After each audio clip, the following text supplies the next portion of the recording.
Lepo pozdravljeni, v središče je prišel poslanec Nove Slovenije Jožef Horvat. Lepo pozdravljen in dobrodošel. Lep pozdrav, hvala za povabilo. Tudi tukaj velja tikanje, ne? Itak. Rada bi, da začneva z bizarko tedna, torej s parlamentarno obravnavo vladnega zakona o zaščiti živali. Zakaj bizarko? Zaradi nore zahteve po čipiranju mačk, za kar bi lahko rekli, da je nov simptom delovanja te vlade. Kaj misliš? Res je, to je nov simptom, to je dejansko tudi na nek način simbol modusa operandi te vlade. Mimogrede, včeraj sem bil v domačem kraju in zanimivo, da ljudje kar spremljajo delovanje državnega zbora in so zgroženi. Zgroženi so nad tem, kar ta zakon prinaša, čipiranje mačk. Ljudje zelo dobro razumejo, kaj pomeni kazen 800 do celo 30 ali pa več tisoč evrov, od 800 evrov do 30 tisoč evrov, če mačka, ki je na mojem dvorišču, ne bo čipirana. To je grozljivo. Ne vem, če kje v svetu še imajo takšno rešitev.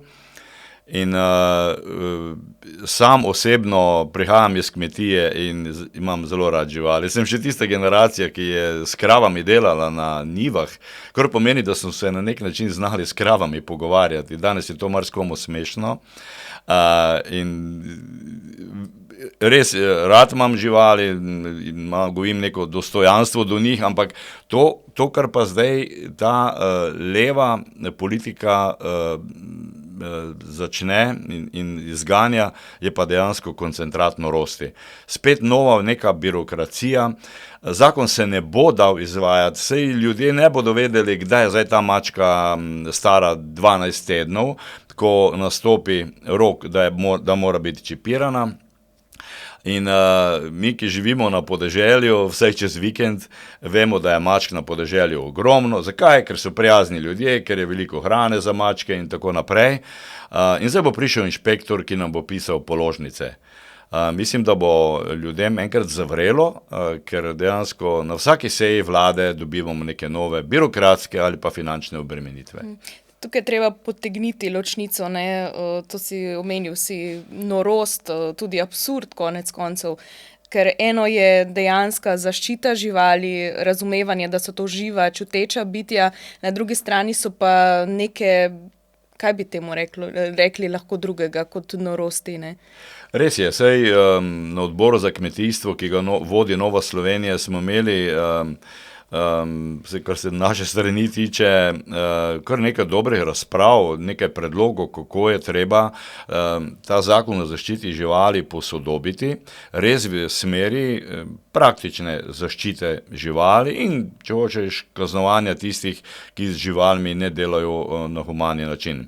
Drugo pa so te res norosti, čipiranje mačk. Glejte, jaz doma srečam na dan nekaj 10, lahko rečem včasih, ne? In kdo bo zdaj to sploh obvladoval? To je nek novi in nori pritisk na ljudi, slaba volja pri ljudeh in ne vem, očitno gre za neko levičarsko ideologijo v tej smeri, ker tudi vidimo in vemo, kdo stoji zadaj za tem. Če že tako, ne, potem ne vem, zakaj ne čipiranje nutri in tako dalje. Ali pa, če hočete, pomalo grd, čipiranje golobov. Zakaj pa ne? Ja, v bistvu. Ne vem, a je bila naša Vida, kje sem slišala v parlamentarni razpravi, ker je rekla, da se je to ministrstvo, da je postalo ministrstvo za zaščito živali, ne?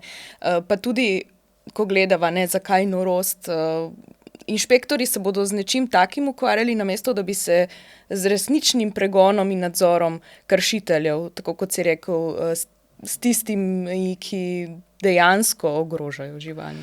Natančno to. Prvič, jaz sem v eni razprave že tudi povedal in se javno spraševal, ali ministrico za kmetijstvo sploh še imamo.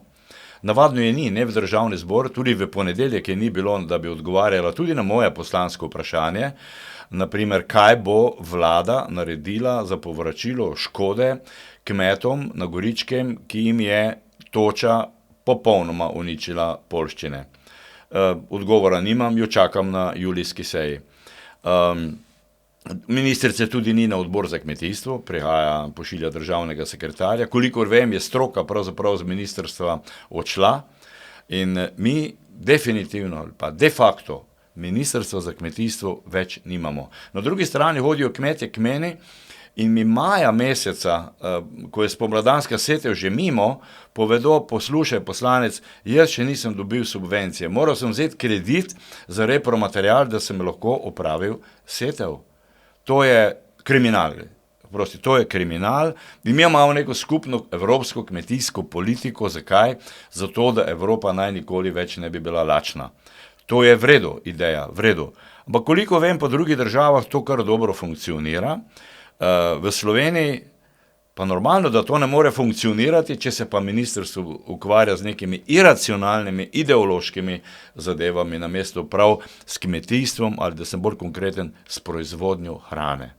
Ker denarja je v evropskih shemah kar veliko namenjenega. Denarja je veliko, če pogledamo leta nazaj, praktično 1/3 evropskega denarja, evropskega proračuna, praktično gre za skupno kmetijsko politiko Evropske unije. Zdaj pa k vprašanjem, če mogoče se preseliva v mednarodni prostor, že ko sva govorila, zdaj sva šla na Evropsko unijo, pa greva zdaj malo širše. Torej stopnjevanje napetosti med Izraelom in Iranom. Zadeva se zdi izjemno nepredvidljiva. Slovenija tudi umika naše državljane z tega območja, diplomate. Svet se sprašuje, kaj bodo storile Združene države Amerike. V kakšne razsežnosti se lahko sprevrže ta konflikt? Nas mora skrbeti, nekateri celo omenjajo 3. svetovno vojno. Mene pravzaprav že zdaj skrbi.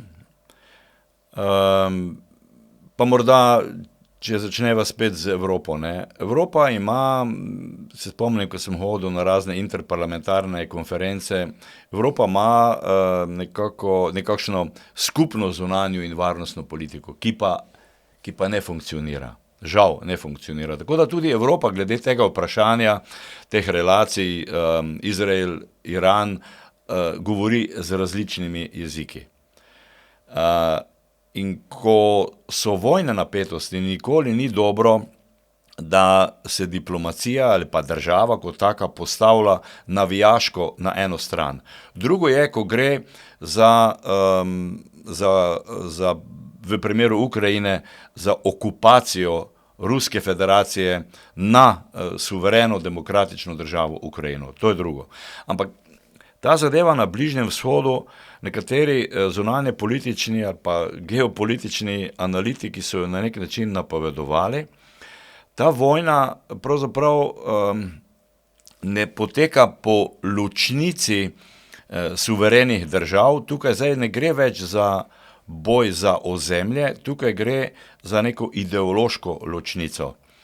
In mi smo bili pravzaprav kot svet, kot globalna skupnost, relativno blizu nekemu miru na tem bližnjevzhodnem območju, ko je bil, mislim, da leta 2020 podpisan tako imenovani Abrahamov sporazum, ampak takrat je tam tudi Iran na nek način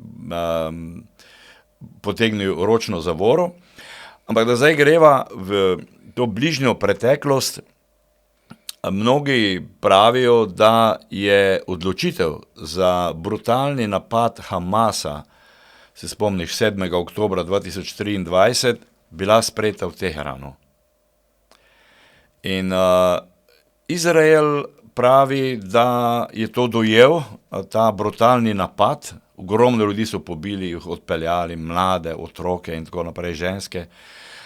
In Izrael je to razumel kot po holokaustu prvi najhujši napad na Izrael.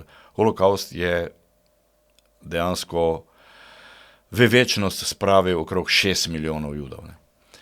In mi mogoče, tako ko daleč gledamo z naše perspektive, najbrž dobro ne razumemo, kaj se prav dogaja v duši Izraelca. Ne. Zdaj, Iran seveda ima tudi zaveznike, eno je Ruska federacija, pa tudi Kitajska. Na tem območju so velike zaloge fosilnih goriv. Vse to so neki geopolitični ali geoekonomski razlogi. Na drugi strani pa je Izrael eksplicitno postavil cilj. In cilj je uničiti iranski režim. In danes vidiš, da spremljamo po svetovnih medijih, da je ogromno ljudi, Irancev, izkoristilo to priložnost, huda priložnost, ne, da bežijo iz države. Kaj to pomeni? Odgovor je kristalno jasen. Ljudje ne soglašajo s tem iranskim režimom in res je, zdaj je samo še vprašanje časa, kdaj se bo tudi na javni sceni vključila Amerika, Združene države Amerike. Na nek način, morda se marsikdo z menoj ne bo strinjal, na nek način je potrebno odpraviti takšne režime, kot ga danes ljudje živijo v Iranu. Mi seveda prisegamo na demokracijo, tam demokracije preprosto ni in ljudje trpijo. Kakšna je pa vloga, oziroma to namreč se tudi pojavlja v raznih poročanjih, se pravi jedrski programi, jedrsko orožje, strah pred jedrskim orožjem, uporabo jedrskega orožja? Imamo podatke, da Iran ima tehnologijo za obogatenje urana. Tega bi naj imel, če so ti podatki seveda točni, prebral sem jih, okrog 400 kilogramov 60% urana. 400 kilogramov nikakor ni neka količina, ki bi uporabljal v nekih laboratorijih za izotope in tako naprej. To je količina, iz katere na podlagi katere lahko zaključimo, da je namenjena za orožje. To je definitivno. In tudi jedrski sporazum, ki je bil podpisan z Iranom, dejansko tudi nikoli ni zaživel. Oni enostavno s procesom obogatitve urana nadaljujejo in najbrž se bomo pa tu vsi strinjali, da je treba atomsko orožje oziroma pridobivanje atomskega orožja zatreti. V tem pogledu pravzaprav Izrael upravlja neko pomembno nalogo tudi za nas. Čeprav naša diplomacija se nekako tu čudno obnaša, sploh pa mnogi pravijo, da mora diplomacija stopiti v ospredje in da mora diplomacija rešiti vse vojne konflikte. Veš, jaz drugače razumem, diplomacija pride takrat, ko je zadaj za to diplomacijo tudi ustrezna realna moč. Tako je bilo tudi nenazadnje v naši soseščini v Bosni in Hercegovini. Čisto na koncu, ko so bile te sile nekako uravnotežene, potem je prišla diplomacija, potem je prišlo do Dejtonskega sporazuma in tako naprej. Več bo jasnega, čez kakšnih, tako pravijo tudi v Izraelu in svetovni analitiki, poznavalci, čez 14 dni, kaj se bo do takrat zgodilo, zadeve pa seveda za človeštvo niso dobre. Mi pa se še vedno pogovarjamo in kolebamo, pravzaprav lahko vladi pripišemo to kolebanje o tem, ali naj povečamo obrambne izdatke, izogibamo se uporabi besede vojaška moč, vojska in tako naprej. Ne? Res je. To je preprosto nerazumljivo in vlada očitno ne zna te svetovne situacije skomunicirati z javnostjo. Skrbi jih javno mnenje, ne? Ker javnost je zelo razdeljena glede tega, ker ne vidi realne možnosti za vojaško grožnjo. Ne? Javnost preprosti, ne vem, tisti, ki medije spremlja 10 minut na dan, pravzaprav nima časa, ker ima svoje lastne eksistenčne probleme in tako naprej, se ne ukvarja poglobljeno za to zelo kompleksno globalno situacijo. In če gremo na ulico ljudi vprašati, ali ste za orožje ali niste, ja, normalno, da je večina ni za orožje, ne. Ampak ko pa razumeš, da država najprej sama mora poskrbeti za varnost, ne za orožje, za varnost. Kaj vse to je? Veliko odgovorov na to vprašanje.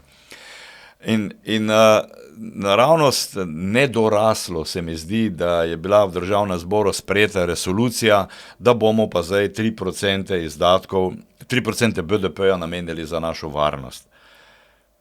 Jaz sem prepričan, da bo ta papir čez kakšen teden ali pa 2 tedna romal v koš. Zakaj? Zato, ker bo na vrhu NATO tudi naš predsednik vlade potrdil takšen odstotek BDP-ja za varnost tudi v Sloveniji, kot bo to naredila večina. Pa tudi to razmerje, zdaj mislim, da govorimo o 5%, da je ta minimum, ne? In je tudi točno določeno v tem okviru, koliko naj bi šlo za to, kar naša vlada imenuje dvojna raba in koliko je treba dati za klasično vojaško obrambo. Ne? In tu je NATO, ki skrbi tudi za našo varnost, kristalno jasen. Jaz ne vem, zakaj se to pri nas dobro ne skomunicira. Res je, 5%. A teh 5% ima svojo strukturo. 3,5% neposredno za orožje, za obrambne sile, za obrambo, ne za napad, za obrambo. Tisti 1,5% pa so seveda neki izdatki, proračunski izdatki, ki pa tudi seveda skrbijo za varnost.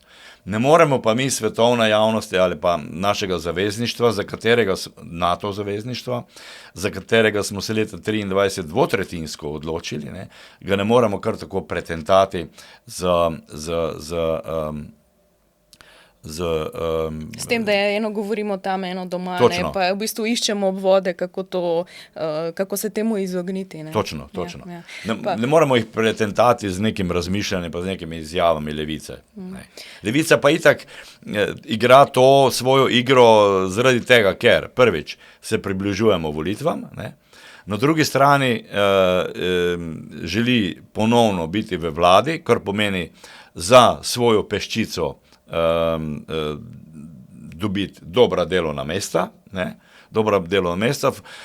udejaniti njihovo ideologijo, ki jo je dejansko žal Golob tudi kupil, čeprav je nekoč tudi na Zahodu študiral, ampak ta vlada zdaj dejansko dosledno uresničuje politični program levice.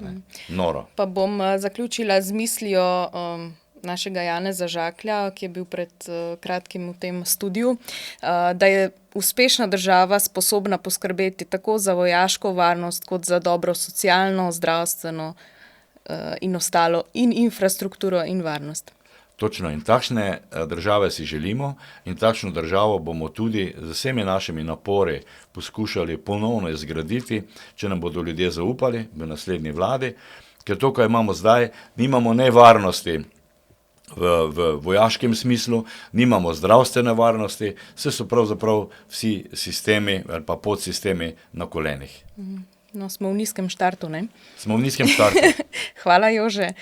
In ljudje to tudi vedo, sem posebej vesel, ko berem Eurobarometer, saj 76% Slovenk in Slovencev oziroma anketiranih ne zaupa tej vladi. To so zadnji podatki Eurobarometra, njihovi metodologiji jaz pač zaupam in tem podatkom zaupam.